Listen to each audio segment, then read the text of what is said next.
पृथ्वी पर एक दौर था जब 10 करोड़ सालों तक हालात एक जैसे बने रहे। उस दौर ने जीवों के एक समूह को सबसे ताकतवर वंश बनने में मदद की। वो डायनासोर्स का युग था।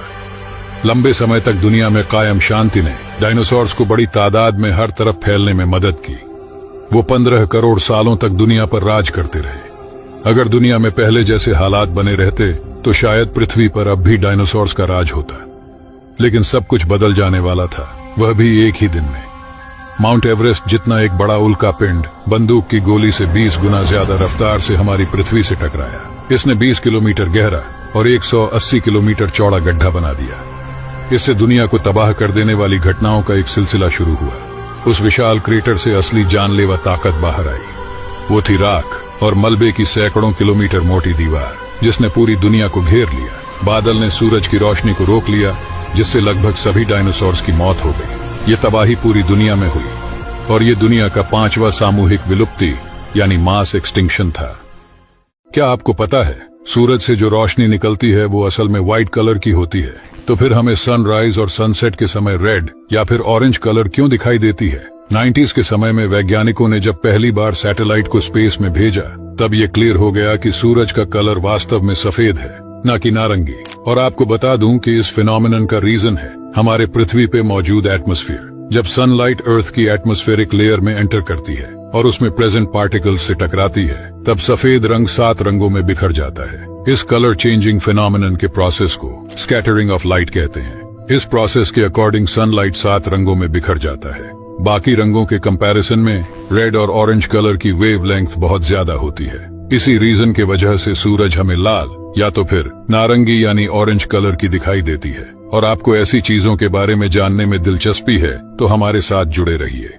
क्या आपको पता है, सऊदी अरब में मौजूद ये बड़ा सा पत्थर बिल्कुल परफेक्ट तरीके से बीच में से कटा हुआ है और इसकी असल वजह आज तक कोई नहीं जान पाया। वैज्ञानिकों को सिर्फ इतना पता चला है कि ये इस कंडीशन में पिछले 4000 सालों से पड़ा हुआ है। ये वही वक्त है जब इजिप्ट के पिरामिड्स बनाए गए थे। कुछ एक्सपर्ट्स का मानना है कि किसी एंशिएंट सिविलाइजेशन ने इसको इस तरह से काटा था और कुछ लोगों का यह कहना है कि यह करतूत एलियंस ने पिरामिड्स बनाते समय किया था। बाकी एलियंस का तो नहीं पता, मगर वैज्ञानिकों के मुताबिक यह कुदरत का एक फिनोमिनन है जिसकी वजह से यह पत्थर 4000 सालों से एक ही जगह पर खड़ा हुआ है। आज तक इसकी सच्ची कहानी कभी सामने नहीं आ सकी और न जाने हमारी पृथ्वी पर ऐसे कितने सारे रहस्यमयी चीजें छिपे होंगे। और आपको ऐसे ही रहस्यमयी चीजों के बारे में जानने में दिलचस्पी है तो हमारे साथ जुड़े रहिए। क्या आपने कभी सोचा है, हमें चांद का हमेशा सिर्फ सेम साइड ही क्यों दिखता है? आप पृथ्वी पर कहीं भी हो, किसी भी जगह पर हो, किसी भी समय पर जब भी आप चांद को देखेंगे, आपको सिर्फ एक ही साइड दिखेगा। इसको बोलते हैं near face of the moon. और एक फार फेस ऑफ द मून भी होता है जिसको dark side of the moon भी कहा जाता है। दरअसल चंद्रमा पृथ्वी की एक परिक्रमा लगभग 27 दिनों में पूरा करता है और चंद्रमा खुद भी अपने एक्सेस पर घूमने में ठीक इतना ही समय लेता है। यानी दोनों गतियों को पूरा करने में चंद्रमा को इक्वल टाइम लगता है, जिसे सिंक्रोनस रोटेशन कहा जाता है। इसी कारण से हमारे सामने हमेशा मून का एक ही साइड दिखाई देता है। और आपको ऐसे ही साइंस और स्पेस से जुड़े चीजों के बारे में जानने में दिलचस्पी है तो हमारे साथ जुड़े रहिए।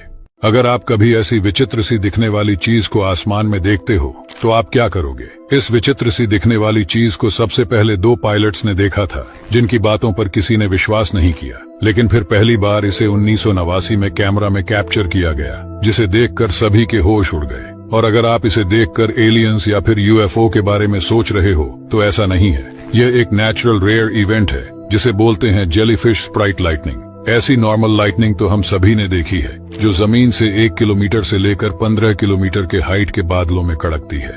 लेकिन ये जेलीफिश स्प्राइट 50 किलोमीटर से लेकर 80 किलोमीटर के हाइट में कड़कती है। और ऐसा इसलिए क्योंकि अपर एटमॉस्फेयर में नाइट्रोजन गैस ज्यादा होता है और जब electric burst in nitrogen molecule से रिएक्ट करते हैं तो ये भयानक सी दिखने वाली लाइटनिंग क्रिएट होती है। और आपको ऐसे ही रहस्यमयी चीजों के बारे में जानने में दिलचस्पी है तो हमारे साथ जुड़े रहिए। क्या आपको पता है, हमारे यूनिवर्स में एक बहुत ही अलग तरह का आइस पाया जाता है, जिसे अगर आप अपने हाथ में लेते हैं तो आपका हाथ तुरंत ही जल जाएगा। और ये आइस हमारे पृथ्वी पर नहीं बल्कि एक एक्सो प्लैनेट पर मौजूद है, जो कि हमारी पृथ्वी से 30 लाइट ईयर्स दूर लोकेटेड है। इस प्लैनेट का नाम है ग्लीजे 436b। ये एक ऐसा एक्सो प्लैनेट है जहाँ पर बर्फ ठंडा होने के बजाय बहुत ही ज्यादा गर्म है। ये प्लैनेट अपने स्टार के इतने ज्यादा करीब है कि ये सिर्फ 2 दिनों में ही अपने स्टार का एक पूरा चक्कर लगा लेता है। और इसी वजह से इस प्लैनेट के सरफेस का टेम्परेचर 439 डिग्री सेल्सियस है। तो आपके मन में जरूर ये सवाल उठ रहा होगा कि अगर इस प्लैनेट का टेम्परेचर इतना ज्यादा है तो वहाँ पर बर्फ कैसे मौजूद हो सकता है। दरअसल इस प्लैनेट का इंटेंस ग्रेविटी वहाँ पर मौजूद पानी को आइस में कंप्रेस्ड कर देता है। तो कौन कौन इस प्लैनेट पे जाकर स्कीइंग करना चाहता है, कमेंट्स में बताइएगा जरूर। और आपको ऐसे ही स्पेस और साइंस में दिलचस्पी है तो हमारे साथ जुड़े रहिए। क्या आपको पता है जिस मिल्की वे गैलेक्सी का फोटो हम बचपन से देखते आ रहे हैं, असल में वह मिल्की वे गैलेक्सी का असली फोटो है ही नहीं। हाँ, ये सुनने में थोड़ा अजीब लग रहा है मगर ये सच है।